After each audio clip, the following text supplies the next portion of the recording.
everybody. It's morning time here in Bali, and it's beautiful. And I really like my outfit today.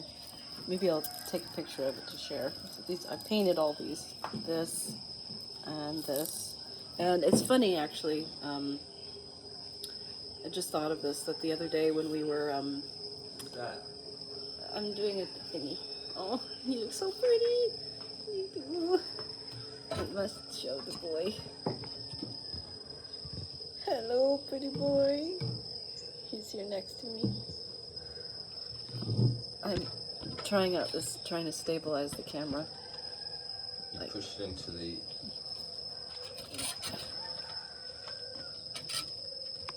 Push it in here. It goes into... I had an interesting. I just thought of this that in regards to all my clothes that I have, these clothes are from all over the world basically. So I have the whole world on my body, and I think it would be interesting to share. Like, I got all of these in Chiang Mai a few months ago. All of these. I love these little things. Chiang Mai has, like Thailand, has super cool little, just really fun jewelry and stuff. It makes me want to move back to Chiang Mai because they just have really cool jewelry and clothes and fabric, and I could just make like a whole new wardrobe if we moved there. These little earrings are from my mom. When my mom passed away, we went back to Nashville, and Thoth and I and my sister were able to take out like a couple of things from the house. We took out as many things as we could, but basically had to, in the end, everything was thrown away because we tried to save some stuff. We tried to save a lot of things, actually, a lot of my mom's photos, photo albums, music, but my aunt, my mother's sister, recently moved somewhere else, and we had kept all the stuff there, and we had to throw it all, she had to throw it all out, which was just completely devastating to me. But these little earrings are from my mother, and I lost the other two, so I only have these two, and I had to, anyway, it's just like I have a little bit of my mom still with me, and there's several pieces of clothes and stuff from my mother's house back in a attic somewhere in San Francisco or Oakland that I really would like to get. But it's very weird that all the little things that we took are the only things left of my mother. It just disturbs me a lot. But that's life. And it shows you that, like, having a lot of stuff is totally useless. Anyway, I'm going on a tangent. And then, Thoth and I tend to do that in our talks. I got, this is also from my mother. This I got in Portugal, in Lisbon, when we went there last May. I loved it, found it in a little store and got it. This I got in Guadalajara, I think. Yeah, I got this in Guadalajara. They make this amazing beadwork stuff. Thoth has a couple that I got for him. This is also from my mother. You know, I had several necklaces from my mother that, from my mother's house that I just slowly fell apart over the last couple of years, like they do. What else do I have on? Oh, this I think I got at a Target in Nashville. This thing that's completely fallen apart over the years is it's little gummy bears. Was given to me by our friend Lily in New York City when we left last year, or maybe even the year before. We went to visit New York in May a couple of years ago to see some friends, and she gave me that. So, and then this dress I think I got this in Guanajuato in Mexico, and then I painted it, which I loved. And then I got this top in Chiang Mai also, and then I painted it. And I got these in Bali. So I have Chiang Mai, Mexico, Bali on me. Isn't that funny? I just find that interesting. It's a funny, weird way to start my talk. Anyway, So I was very touched this morning that someone who's a fan, subscriber on the channel, wrote to us. She's from Scotland, and I love Scotland. We went there a long time ago. We went to Edinburgh, actually, for the Fringe Festival, which was a whole other story. It was a very difficult experience for both of us. That's a whole nightmare story I want to tell at some point. But yeah, the Scottish people are amazing, and we made a really good friend named Lawrence, who I think is still following the channel. If you are there, Lawrence, say hi. He worked at the big main church in Edinburgh, and became our friend, and came to where we were in London and Lisbon to come visit us. It was just amazing to come see us play, which people just don't do. He did. Yeah, what an interesting thing. So, it's just touched me how some people, like this woman from Hungary wrote to me a little while ago, and then this woman from Scotland wrote, and it's just, for me, it's really touching that people would take the time to actually write us an email. It's like a letter expressing their connection to what we're sharing online. And I do find it interesting that we are as alone and out of choice. We're as isolated by choice as we've ever been, one could say, and yet we're both sharing the most we ever have online of our thoughts and feelings and experiences, and because we have the time to do that. And we've never really had the time to really focus on sharing content online and sharing, talking to the camera, and especially because Thoth is doing it every other day, and he's sharing how he feels, which I've always wanted him to do. I'm now comfortable to share as well, because I always wanted to share thoughts and feelings, but I didn't want the whole channel to just be me talking and him not having space to speak as well.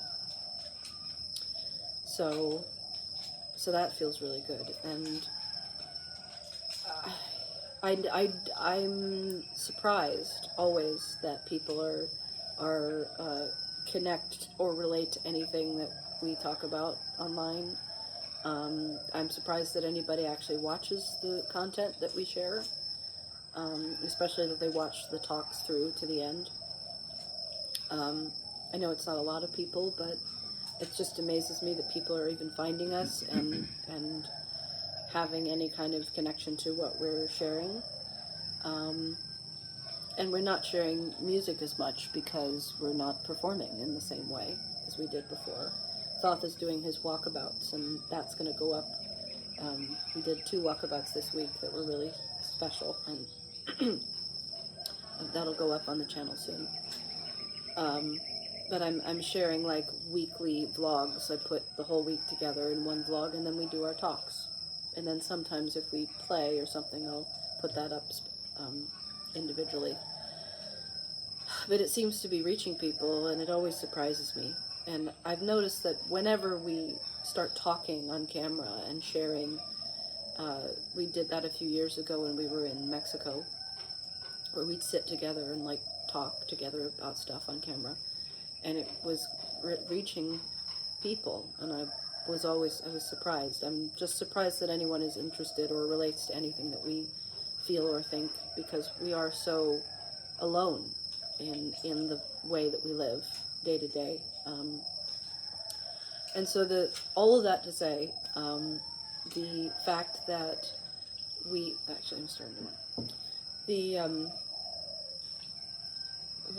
are very much choosing these days to be alone. And it's a choice. We've never really been able to make that choice before together. It's not like we're consciously sitting together and saying we are going to be alone and we're just going to be isolated by ourselves. But we've had conversations about it a lot over the last several months.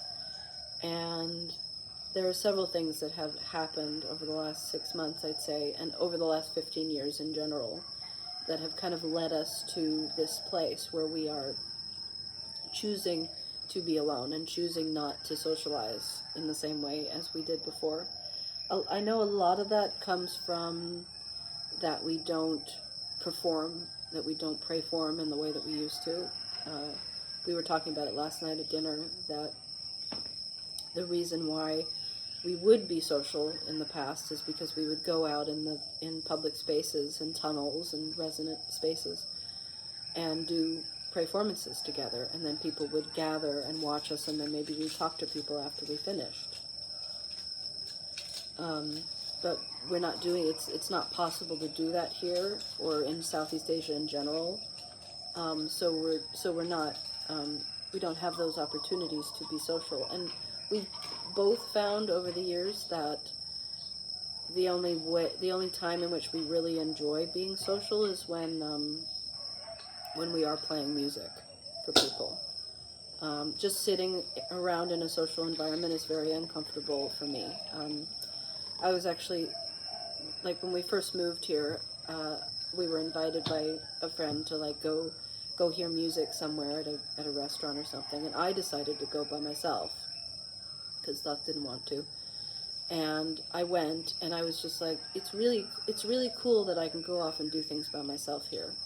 I can go off and run, I can go do errands, I can go do things on my own if I need to. But I tend to just stay at home with Thoth because he's my favorite person to be around. But I went, and I remember sitting at this place, and people were playing music, and they saw me initially, and they were like, oh, you want to sing with us? And I was like, yeah, because that would have been a reason for me to stay and to sing with them.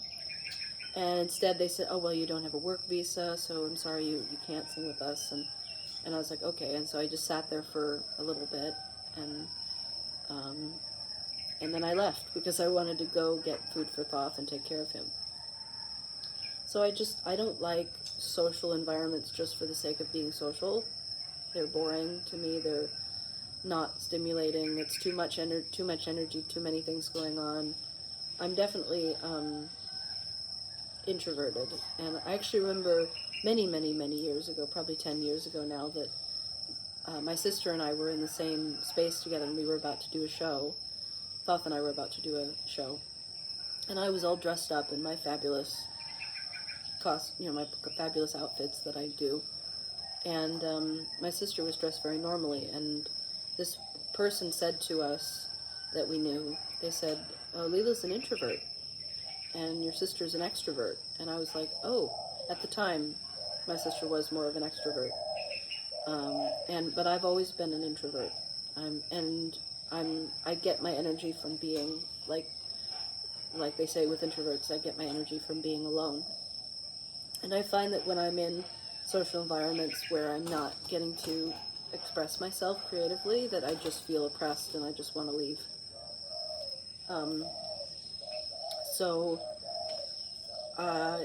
And most people my age, they go and they socially drink together and they party together and they do drugs and whatever, or they go dancing or something. I've never done that in my life, and I've never found it interesting. The thing I find the most enjoyable is to sit and draw or paint now with my art. I sit and paint all day. I got to do that yesterday, and it was just so enjoyable. And that doesn't involve anybody else. And Thoth and I are really good at like being alone together. We have this really great way. For the last 15 years, we've been like that, where we'll talk together in the morning, or while we're having breakfast or during dinner or whatever. Or if either one of us are struggling, we'll have a cuddle and talk. And it's a bird. But we can sit for long periods of time quietly, silently, and work on our projects. And I'll be painting, and he'll be like working on Reason or making some kind of a 3D thing on his computer. And these are silent, quiet activities, and a lot of the times that's what we do these days together. And before it was that we would do that, we would do our alone time together, working on our projects, and then we'd go off and get all dressed up and go perform in public spaces. And I don't know if I've said this before, but I might have, that I had a moment sitting in the Angel Tunnel in New York with my art book, just splayed out on the floor, drawing on the floor of the Angel Tunnel, waiting for Thoth to come back to start. And I just remember thinking, like, if I wasn't doing this on a daily basis, I would probably just be alone in our house doing this all day long, just painting and drawing all day long. And that's what I do. And it's really enjoyable for me. And we are alone by choice. It's not something that I'm like, oh, I'm so sad that we're alone. And it's been a long time, actually, of it being like that, where we've been alone, but feeling like isolated and misunderstood and sad and disappointed and discouraged and heartbroken that why don't people love us? Why don't people care about what we do and who we are? And why aren't people interested in what we have to say and in our music, especially? And these days we're like almost just embracing, or we're not almost, we are embracing the fact that we're alone, and we always have been alone, to tell you the truth. I mean, I've always felt like I've been in a delusion to think that we had we had a community, or we had friends, or we had people that really were like there with what we were doing. Whenever we would go out and do the work together, we would be alone. And still, when Thoth goes out and does his amazing walkabouts in the morning or whenever, I'm the only person there with him, supporting him and watching out for him. And that's how it's always been, basically from the beginning. We've just been alone doing our thing. And it's a time that we're having now in which we're just like embracing that solitary life and finding joy in it, actually, and finding solace in it, and not feeling like we're missing out on something because we're not out in the world like achieving recognition or fame or success, or because that just always just kind of destroys me after a while. And unfortunately, Bali is very cliquey and very pseudo-spiritual, fakey spiritual gurus stuff that we don't relate to or connect with at all. People trying to sell these spiritual courses and convince you that you should go in and spend thousands of dollars on a teacher training class or something.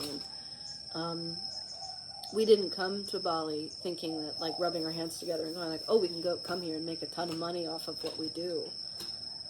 We came here going like, it's affordable, we can make it work with what we have, we can live within our means and make it work and just live our lives and not need anybody's help, not need anybody's approval or anything. And we've made like a couple of friends, like 1 or 2 friends here and there, but we don't see them very often because they're busy with their own things. We might see one of our friends today, I'm not sure. But I have this sense of being, like, choosing to be alone is like, I don't know, maybe it'll change. Maybe one of these days I'll go crazy and I'll feel like we need to be social again. But a lot of things have happened to really lead to that feeling. I'd say that in the last 6 months, I went through a deep catalyst of evolution for myself, where I had told Thoth in the last year or so that I can't perform with him in the way that I used to, that I couldn't just go out and do it just for the sake of doing it. It was making me miserable. I had associated performance with money and attention for so long that I just didn't want to do it anymore without that. I'm coming to a better space with it, that I can be creative and sing and do things for my own joy, and that's really important for me. but I had a major breakdown. For anybody who's been following the channel for a little while, I shared videos about that in the last several months. How being here was really, really hard for me initially, because I thought when we first came here that we were going to finally achieve like connection and recognition and and love and care and attention for our work, and that's not what happened. We came here and we can't work because we don't have a work visa, and so that limits our ability to do anything here pretty much, or we just have to go do it for free, and I'm tired of that. I don't want to do that anymore, because I've done that for over a decade. And then Thoth went through a really, really, last 3 months ago or something, he went through an incredibly hard after seizure depression, and he was really, really upset and was screaming at the top of his lungs at one point in the middle of the night, and I was terrified, and I needed support, and he needed support, and I contacted as many people as I could, both here and abroad, and I found that basically nobody here responded with any kind of support or anything. They either didn't respond. One person actually said, look, I can't handle this. This is too much for me. I can't handle your, and I'm not happy, but I like when people tell me the truth and say, I can't handle something in regards to you. Then I say, okay, thanks for letting me know. But I need people, if I'm going to be close to anybody, I need people that can handle the good, the bad, and the ugly, and that's Thoth and me together. We don't pull away from each other if one of us is suffering, is feeling suicidal, or is in a really dark space after seizures or something. We don't back away from each other and say, oh, you're too much to handle, I can't handle you. And for me, anybody that I've deeply loved, and there are many people that I deeply love still, that I don't see because we're on the other side of the planet from them. I would be there for them for anything if they were really, but people tend not to share their deep darkies. I do. I'm very much hard on my sleeve kind of person. I'm not afraid to be real about what's going on for me at all. Even though I've been deeply hurt by people rejecting me, rejecting us, disappointing us, letting us down over and over again. That's really why we've made the choice to be alone, is because I'm really tired of being let down by people. And I don't blame people. I'm not angry at the world for being, but that's the way the world is. People are really concerned with their own lives and their own families and partners and daily struggles, that people don't have time for each other anymore. And that's the way it is. I have a couple of friends that I can reach out to who will eventually get back to me, and but I don't rely on anybody in the way felt like I did before, because I can't. I have to be able to take care of myself and take care of my husband. He's the most important person in my life, and it gives me great joy to take care of him, and because he takes care of me. We've been through a really, really tough life, and this is where we've ended up, and we're really lucky to be where we are and be able to not deal with the world anymore, that we can just be away from society. We can be in our own little house in the jungle. We can go out and have dinner. Thoth can do his little walkabouts. I can paint. I can sing. But we don't have to go out and try to convince people of ourselves like everybody else is doing here, unfortunately, and everywhere in the world. The world is unfortunately, very capitalistic driven, where everything has become commodified, like I've spoken of before. which is really unfortunate. And it's an unfortunate aspect of having seen a lot of the world. Is I'm 36 years old, and I've seen a lot of the world. I've been to every continent besides, Australia, New Zealand, and Antarctica. It's crazy to think that. I've been to, I've been everywhere. So, not everywhere, but I've been all over the world in the last 15 years, and doing something that I know is very worthy of attention and recognition, and it never really received that. And so I have a certain perspective on the world that is very jaded and very cynical. I know I present as a very colorful, bright, shiny person, like I've said before. And my art, like someone who just emailed us said, my art radiates a lot of joy. And I'm glad to hear that. But it comes from a lot of darkness. And I choose to be colorful and bright because I want to share beauty, and I want to share creativity with the world. I want, if anybody sees me or experiences me, to be inspired to possibly maybe consider being themselves, because people are so boring in this world now.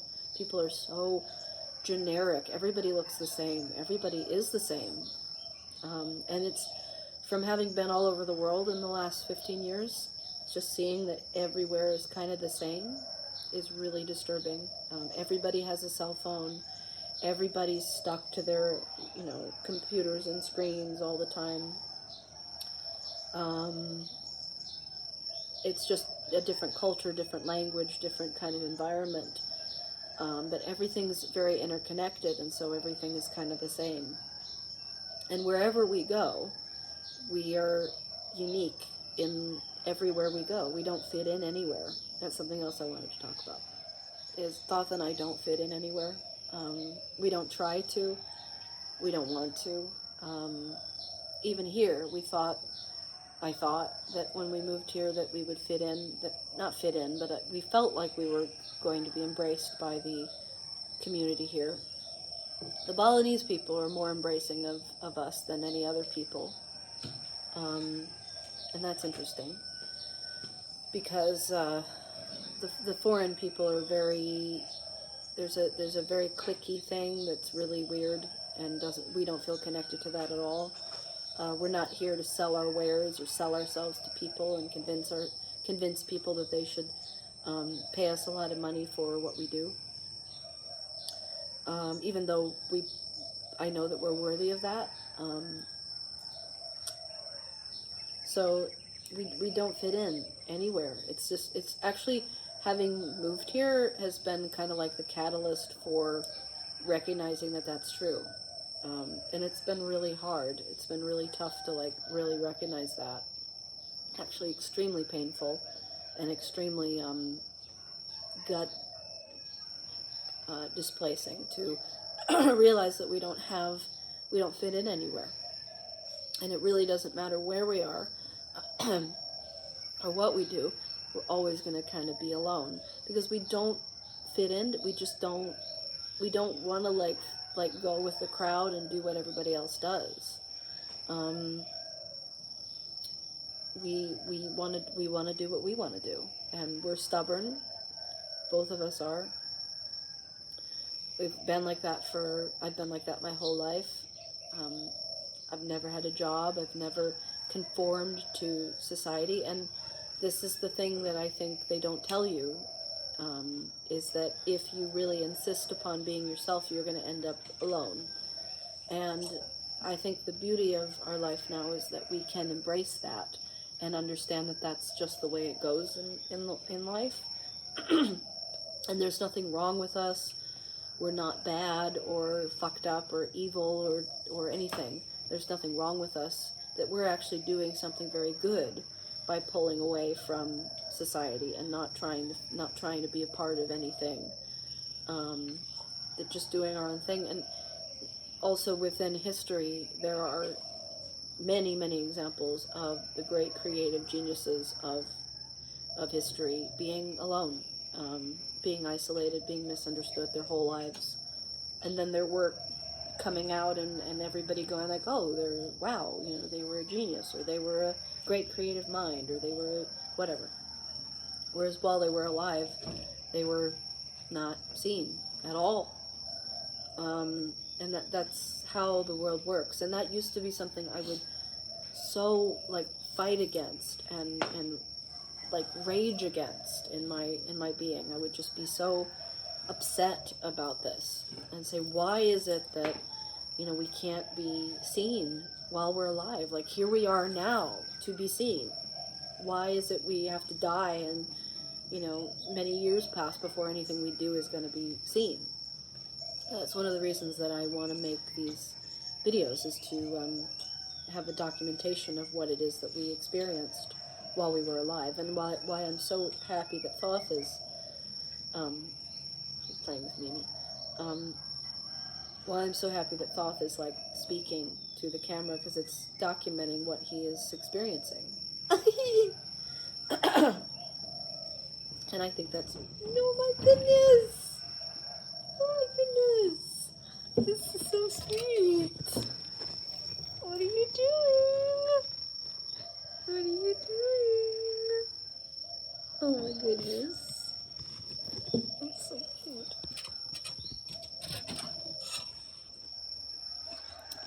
So, I don't remember what I was saying. But yeah, it's historically that this is the way it is with gifted people, is that they tend to like not connect with the world, and they go off into the wilderness and paint or write or whatever, and they're just alone, or they they have an isolated. I mean, a lot of even very successful artists choose to be alone. Like, it makes me think of like Enya. Enya has a big castle somewhere in Europe, in England, and she's just alone. She doesn't interact with the world. And there are many examples of that. Like Vincent van Gogh never sold a painting in his lifetime, and he's one of the most famous, world-renowned, and his paintings are the most expensive paintings on the planet. What is that about in our society? But that's what really makes our society so backwards, is that people who are so forward-thinking and so advanced are the ones that are just pushed under the radar and never seen. Like, for example, many, many years ago now, Thoth and I had the opportunity to possibly be part of this really amazing festival that could have launched, should have launched, maybe launched a career or something. It was called Under the Radar Festival, and it's for artists that are like, not seen and not recognized, but are really amazing. And we are like the definition of under the radar. We are like completely unknown artists doing this amazing thing that nobody knows about. We should have been invited to do this festival, and the producer said, sorry, I don't resonate with what you're doing. I don't see it as being like on a stage. And of course it can be on a stage. It's it just hasn't been seen on a stage, so people have to give us a chance, and we've been given like 1 or 2 chances, and I understand why. It's not something I'm upset about anymore, because people are afraid to go with something that's unusual and move towards something that's individual and unique, and give that thing a chance. It's like people just don't do that. And the fact that anybody's watching these videos and like responding in any way, and the fact that anybody listens to our music or listens to these talks, is like, it's so rare that people are even paying attention at all to what we're saying, which inspires me to continue to share. So I think I wanted to end the talk by saying that thank you very much to the 2 people who've already written, and I will respond. I'm sorry, I just haven't had time to respond. I'll probably respond after I finish talking.